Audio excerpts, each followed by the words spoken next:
ना पंच बदलेंगे और ना स्टेज बदलेगी। हमारा पंच भी वही रहेगा और हमारा मंच भी वही रहेगा। जो सिंगू बॉर्डर है हमारा मंच भी सिंगू बॉर्डर है और हमारा पंच भी वही रहेंगे। आप उस 40 जत्थेबंदी पे विचार करना, उस 40 जत्थेबंदी को आप पीछे से सपोर्ट करना। हम फैसले उसी 40 जत्थेबंदी से सरकार से करवाएंगे। आप विश्वास रखना, पूरे देश के फैसले यहाँ से योगेंगे, जत्थेबंदी करेगी। एमएसपी पे कानून भी बनेगा जिससे आसाम के किसान को लाभ होगा। इसने कभी एमएसपी पे अपना बेचा ही नहीं कुछ भी सामान, जो बिहार वहाँ की मंडियां खत्म कर दी। बिहार में मंडियां खत्म कर दी, वहाँ पे 55 सूखे घास जम गए पूरी मंडी पे। वहाँ का व्यापारी नुकसान है जहाँ पे भी पंचायत हो, क्योंकि इतनी बड़ी भीड़ यहाँ पे है। लेकिन क्या हुआ ये भी आपको समझना है, भीड़ बहुत है। स्टेज कहाँ आपने बनाया, हमेशा आने वाले टाइम पे स्टेज कहाँ बनना चाहिए वो भी सब लोगों को समझना चाहिए। सम्मानित सभी बुजुर्गों और नौजवान साथियों, मेरी माताएं बहनें, पुलिस प्रशासन के लोग, पत्रकार बंधु, मुद्दा और स्थान, मुद्दा भी वही है जो सर छोटूराम ने 1938 से शुरू करा एक आंदोलन, और स्थान भी वही है कि जो सर छोटूराम की जन्मस्थली उस अंग्रेजी हुकूमत में जब एक तरफ देश आंदोलन की लड़ाई लड़ रहा था, उसी टाइम पे किसानों को हक कैसे मिले, अंदर सरकार में रह के नो एक्ट बनवाए, नो कानून, लड़ाई भी लड़ते रहे और कानून भी बनवाते रहे कि जमीन किसान की नीलाम नहीं होगी। ये कानून इस टाइम पे बना। मंडी एक्ट चौधरी चरण सिंह ने पूरा डाटा लिखा गया, वहां लागू नहीं हो पाया उत्तर प्रदेश में। छोटूराम जी ने अपने अधिकारी भेजे, वहां से पूरा दस्तावेज मंगवाए, वो यहां पे लागू करेंगे। और आज हम अगर देखते हैं जब उत्तर प्रदेश के और पंजाब और हरियाणा के लोग जब वहां पर जाते हैं तो देखते हैं कि 72-73 साल से पंजाब और हरियाणा को एमएसपी मिलता है और उत्तर पूरे देश को नहीं मिलता। तो खुशहाली, क्योंकि हम अपनी फसल आधे रेट में बेचते हैं और हरियाणा में फसल बेचते हैं जाकर उत्तर प्रदेश के साथ। ये तालमेल है। उत्तर प्रदेश को इसमें बहुत दिन से डीजल जहां सस्ता होता था वहां महंगा होता था। लड़ाई ये होती थी कि भाई हरियाणा के बराबर कर दो। लेकिन जिस तरह के कानून आ रहे हैं उससे ना हरियाणा बचेगा, ना पंजाब बचेगा और ना ये देश का किसान बचेगा। मतलब जो पद्धति, जो कानून, कृषि उत्पादन मंडी, गिरवी रखी हुई जमीन के एक्ट बने, सहकारी पंजीकरण एक्ट बना, और ये भी एक्ट बना था कि अगर किसी ने 100 रुपए कर्जे पर ले दिया, अगर उसने 200 दे दिए तो पूरा खत्म हो जाता था। ये एक्ट बने थे, 9 तरह के एक्ट थे सारे। संपत्ति बंटवारा वो कैसे होगा, तो ये सारी चीजें बनी थी। हम उसी सर छोटूराम की जमीन पे आज हैं। आज हम लड़ाई वो लड़ रहे हैं कि जो उस टाइम पर जो कानून बने उनको आज तोड़ा जा रहा है। क्योंकि छोटूराम जी गांव में पैदा हुए, उन्हें गांव की पृष्ठभूमि का पता था। आज जितने भी पॉलिटिशियन दिल्ली की चमकीली कोठियों में बैठते हैं उनको गांव की हकीकत का नहीं पता। हम एक कमेटी में थे भारत सरकार की, वो चंद्रा कमेटी थी, उस पर 3 साल काम करा। फसलों का रेट क्या हो देश में, उस पर हमने काम करा 3 साल। करीब 22 मीटिंग उसमें हुई और वह कमेटी की रिपोर्ट पूरी रखी हुई है वहां पे। उसमें था जो वहां के अधिकारी थे, उन्होंने कहा कि किसान का बैल 165 दिन खेत में काम करता है तो उसके 165 दिन की मजदूरी लगा दी जाए। हमने कहा भाई दिल्ली के पढ़े लिखे लोग हैं ये, इन्हें पहले अपना लिखत पढ़त कर लें। तो जब हमारा नंबर आया लास्ट में, हमने कहा भाई 165 दिन के बाद में बैल कहाँ जाता है वो बता दो। कहना नहीं, जब उसने काम 165 दिन करा, मगर वो कहाँ से आया, कहाँ फिर गया, वो उसके बाद में कहाँ रहा, उसने कहाँ घास खाया, किसने उसको पानी पिलाया, वो कहाँ से आया, ये तो बता दो। अरे बैंक से काम करवा लो या मत करवा लो, घास तो खा लो, वो पानी भी पिएगा, उसके ऊपर आदमी भी चीजेगा। तो भाई इतने बुद्धिजीवी वहां पे आदमी बैठे हुए हैं जो आपके फसलों के फैसले करते हैं। उन्होंने कहा कि फसलों की कीमत एक है, उससे अलग 16 प्राइवेट और है, 16 चीजें और हैं जो फसलों के रेट में बाधा बनती है। कह लगे हमको उनको भी देखना है।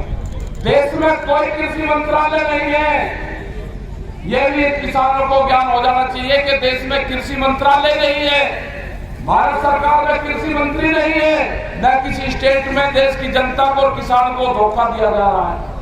जो हमसे वार्ता करते हैं उसके परसेंट पास में 18% कृषि मंत्रालय के चार्ज हैं,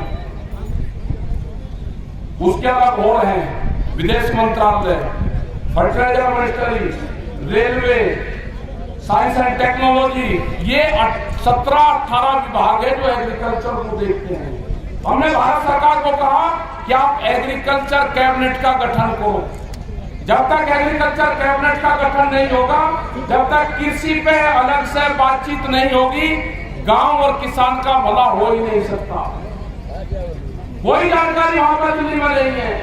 दिल्ली में है व्यापारी को कैसे फायदा होगा, एमएसपी पे कानून नहीं और गोदाम पहले बढ़ा दिए। गोदाम बढ़ गए बहुत बड़े बड़े, जितना पंजाब और हरियाणा अनाज पैदा करता है ना, उनके गोदामों में चला जाएगा। भूख आदमी को कितनी लगेगी, देश में भूख के आधार पे कीमतें तय होगी। ये एक नया व्यापार आया है, गरीब आदमी मारा जाएगा। किसान तो चलो यहाँ पे दाल और चावल सा बच जाएगा, लेकिन दूसरे फसलें तो उसकी भी कीमतें डाउन है। लेकिन उस गरीब आदमी का क्या होगा, उस दुकानदार का क्या होगा, जो शहर में रहने वाले लोग क्या, उनका क्या होगा।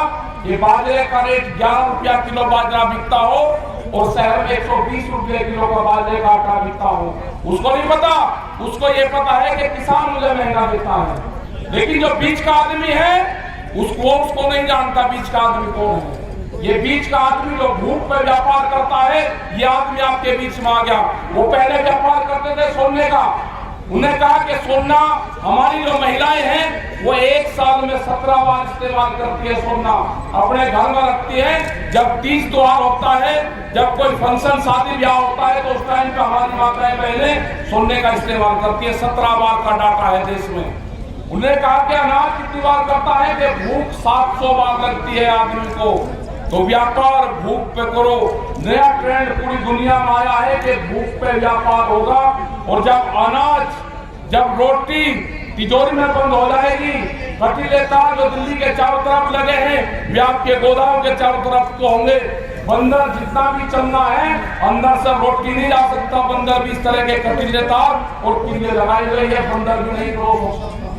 कुत्ते भी देश में भूख से मरेंगे, कुत्ते भी।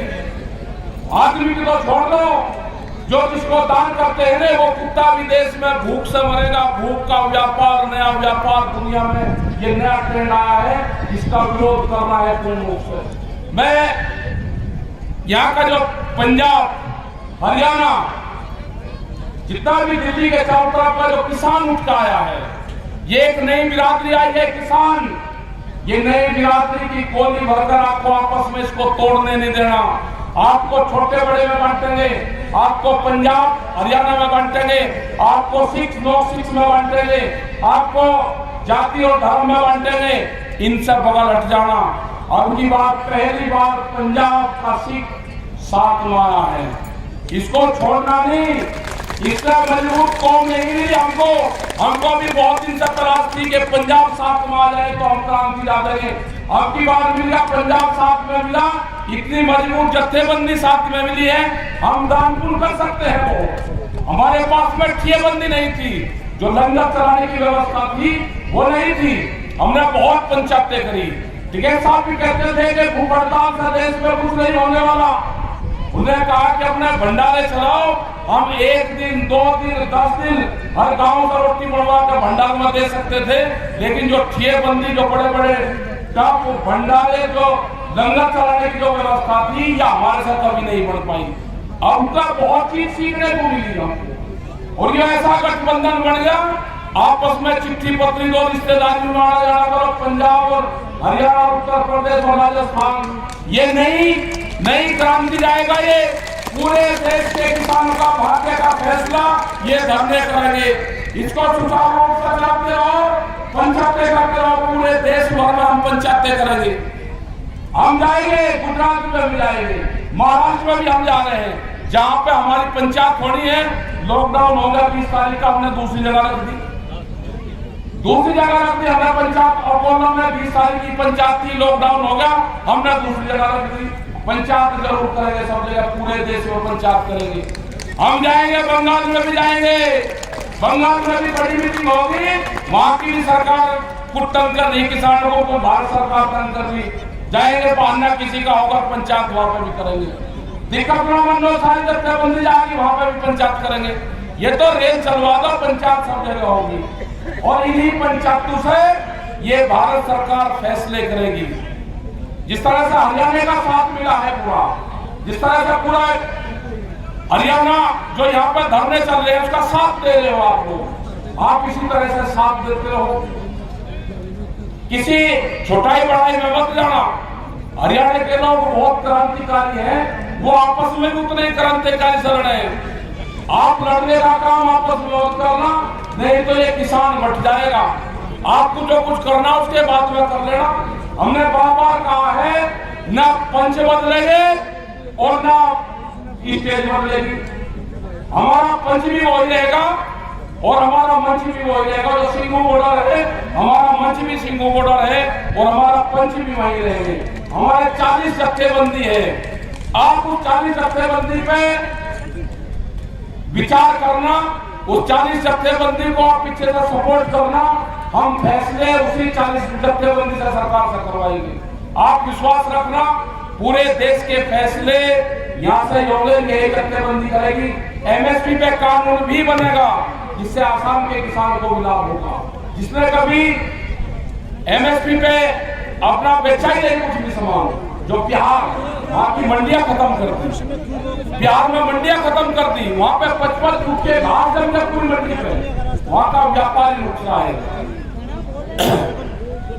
आज भी हजारों ट्रक बिहार और उत्तर प्रदेश से धान हरियाणा और पंजाब के व्यापारी खरीद कर जाते हैं, यहाँ के सेलर खरीद कर जाते हैं। सस्ते रेट में 700-800 रुपये क्विंटल में धान की खरीद होती है, 1100 रुपये में धान की खरीद होती है। आपकी जिम्मेदारी है, हरियाणा, पंजाब, उत्तर प्रदेश और राजस्थान, जो दिल्ली के 400 किलोमीटर के क्षेत्र के लोग हैं, उनकी जिम्मेदारी है कि पूरे देश के किसानों के ऊपर आपका भार है, आपके ऊपर उसको बेखूबी आप निभाओगे, ये हमें पूर्ण रूप से उम्मीद है। और आगे से जहां पे भी पंचायत हो, क्योंकि इतनी बड़ी भीड़ यहाँ पे है, लेकिन क्या हुआ ये भी आपको समझना है, भीड़ बहुत है। स्टेज कहाँ पे बनाया, हमेशा आने वाले टाइम पे स्टेज कहाँ बनना चाहिए वो भी सब लोगों को समझना चाहिए। स्टेज वहां पड़े कि सूरज स्टेज पे बैठने वाले लोगों के मुंह पे हो, और पीठ जो पब्लिक है, पब्लिक के पीठ के ऊपर सूरज रहना चाहिए, तो आपकी भीड़ कम नहीं होगी। पब्लिक अगर दम होगी, इनके चेहरे पर सूरज लगेगा तो भीड़ घट जाएगी, और मंच पर ज्यादा भीड़ होगी। जब सूरज मंच के लोगों पर लगेगा तो मंच पे भीड़ कम होगी और पब्लिक में भीड़ ज्यादा होगी। हमेशा आप ध्यान रखना, क्योंकि जितने लोग यहाँ पर जा रहे हैं, माताएं बहनें ये ऐसे कर रही, सूरज आंखों के सामने है, नेता बिल्कुल सुरक्षित है। नेताओं पे धूप रहनी चाहिए चेहरे पे, और पब्लिक की पीठ पर सूरज रहना चाहिए, तो आपको भीड़ की कमी नहीं लगेगी। कोई भीड़ की कमी यहाँ पे नहीं है, लेकिन सूरज ने पूरा डिस्टर्ब कर दिया इन चीजों का। आने वाले टाइम पे मंच कहाँ लगे, वो मंच हमारा बहुत बढ़िया था, पक्का मंच था, आप वहां पर लगाते, ये पूरा खचा खचा आपका भरा रहता। भीड़ की कोई दिक्कत नहीं है, भीड़ बहुत है, लेकिन भाई आपने पूरा बात खर्चा ज्यादा कर दिया। और सूरज पब्लिक के सामने आ गया। तो इन चीजों का ध्यान रखें। आप लोगों का बहुत बहुत धन्यवाद जो लोग यहाँ पर आए, और सभी मीडिया कर्मियों का एक चीज का आप जरूर ध्यान रखेंगे, जो मीडिया के लोग हैं आप इनसे प्यार करके रखें। एक होगा कि मीडिया हमारी खबर नहीं दिखाता, अरे मीडिया के ऊपर कैमरा और कलम पे बंदूक का पहरा है, कैमरे और कलम पे बंदूक का पहरा है। ये कैसे दिखाई आपकी बात? आने वाला टारगेट तो इन पे ही है। सेंसर बोर्ड लगाकर इनके ऊपर में एक खबरें जाएंगी, एक खबरें छनकर जाएंगी। महंगाई का क्या हाल है? आज डीजल के रेट बढ़ रहे हैं, उसका असर किस पर पड़ेगा? उसका असर आम पब्लिक पर पड़ेगा। कोई गाड़ी नहीं चला रहा, कोई दिक्कत नहीं है, लेकिन जिस हिसाब से महंगाई बढ़ रही है, स्कूलों की फीस बढ़ रही है, ट्रेन नहीं चलवाई जा रही, क्योंकि ट्रेनों को बेचने का प्रोग्राम है, इसलिए ट्रेन नहीं चलाई जा रही। हमारा है कि ट्रेन भी चले, महंगाई भी कम हो, फसलों के रेट भी बढ़े, 3 बिल वापसी हो, एमएसपी पे कानून बने। ये हमारी इस मंच से डिमांड है। और जो लोग यहाँ पाए सभी का धन्यवाद। राज्यपाल जी आगे हमारे बड़े भाई सब लोग बैठ जाओ, जो हमारे सीनियर लीडर हैं। राज्यपाल जी होगा साहब आपके बीच में बोले, आप राज्यपाल जी की, क्योंकि हमारे सबसे सीनियर लीडर राज्यपाल जी इस जत्थेबंदी के हैं। आप जरूर जो खड़े हैं, आप खड़े खड़े सुन लो। राज्यपाल जी की आप जरूर बात सुनोगे, मैं अपनी बात समाप्त करता हूँ। और राज्यपाल जी की आप जरूर बात सुनकर जाओगे। बहुत सीनियर लीडर हमारे राज्यपाल जी है इस पूरे जत्थेबंदी के। राज्यपाल जी आओगा। E5 चैनल पंजाबी हुणे सब्सक्राइब करो, बेल आइकन पे क्लिक करो।